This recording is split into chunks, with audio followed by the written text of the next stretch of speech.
Air India की flight में अचानक 300 फीट की ऊंचाई बदलने के मामले में अब बड़ा अपडेट सामने आया है। फुकेत से दिल्ली आ रही फ्लाइट AI 2379 में 4 अगस्त को हुई इस घटना में 20 यात्रियों और 4 केबिन क्रू सदस्यों को चोट लगी थी। अब एयरक्राफ्ट एक्सीडेंट इन्वेस्टिगेशन ब्यूरो यानी AAIB ने मामले की जांच अपने हाथ में ले ली है। लेकिन सबसे बड़ा सवाल यही है, आखिर विमान अचानक 300 फीट नीचे क्यों आया? क्या वजह टर्बुलेंस थी या कोई तकनीकी या ऑपरेशनल गड़बड़ी? आइए पूरी बात समझते हैं। घटना 4 अगस्त की है। एयर इंडिया की Airbus A320 flight AI 2379 Phuket से दिल्ली आ रही थी। क्रूज के दौरान विमान की ऊंचाई में अचानक करीब 300 फीट का बदलाव हुआ। इसके बाद विमान को स्थिर किया गया और फ्लाइट ने दिल्ली में सुरक्षित लैंडिंग की। लेकिन इस दौरान विमान में सवार कुछ लोगों को चोटें आईं। इस फ्लाइट में कुल 137 यात्री थे, जिनमें 3 शिशु भी शामिल थे। इसके अलावा 2 पायलट और 6 केबिन क्रू समेत 8 क्रू सदस्य विमान में मौजूद थे।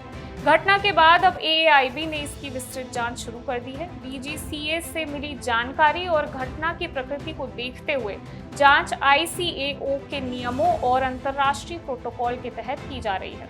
जांच एजेंसी ये पता लगाने की कोशिश करेगी कि क्रूज के दौरान विमान की ऊंचाई में अचानक इतना बदलाव क्यों आया और उस वक्त विमान के अंदर वास्तव में क्या हुआ था।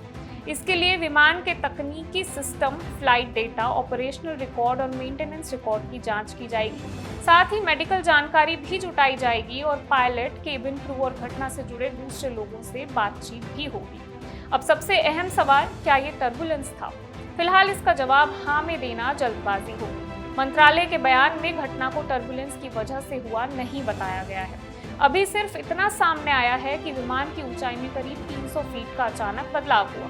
इसलिए जांच पूरी होने से पहले ये तय नहीं किया जा सकता कि इसके पीछे टर्बुलेंस था, कोई तकनीकी समस्या थी, ऑपरेशनल वजह थी या फिर कोई दूसरा कारण। AAIB ने साफ किया है कि किसी एक जानकारी या बयान के आधार पर घटना की वजह तय नहीं की जानी चाहिए। इस जांच में भारत के साथ फ्रांस की BEA और विमान निर्माता एयरबस के तकनीकी विशेषज्ञ भी मदद कर रहे हैं। अंतर्राष्ट्रीय विमानन नियमों के तहत विमान के डिजाइन या निर्माण से जुड़े देश की एजेंसी और निर्माता को ऐसी गंभीर घटनाओं की जांच में तकनीकी सहयोग देने का प्रावधान है।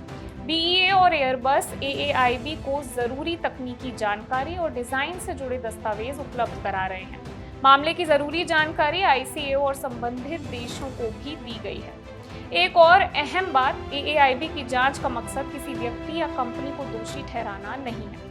जांच का मकसद ये समझना है कि घटना किन परिस्थितियों में हुई, इसके पीछे कौन कौन से कारण रहे और भविष्य में ऐसी घटना दोबारा न हो, इसके लिए क्या कदम उठाए जा सकते हैं। जांच के दौरान मिले रिकॉर्ड, बयान और मेडिकल जानकारी समेत कुछ सामग्री नियमों के तहत गोपनीय भी रह सकती है। फिलहाल AI 2379 की घटना का असली कारण जांच के बाद ही सामने आएगा। AAIB सभी उपलब्ध सबूतों और डेटा की जांच करेगा और तय नियमों के मुताबिक शुरुआती निष्कर्ष जारी किए जाएंगे। यानी अभी सवाल सिर्फ 300 फीट की अचानक ऊंचाई का नहीं है, बल्कि ये जानना भी जरूरी है कि उस बदलाव के पीछे असली वजह क्या थी और इसका पक्का जवाब जांच पूरी होने के बाद ही मिल पाएगा। मैं वंशिका सक्सेना और आप देख रहे हैं इंडिया न्यूज़।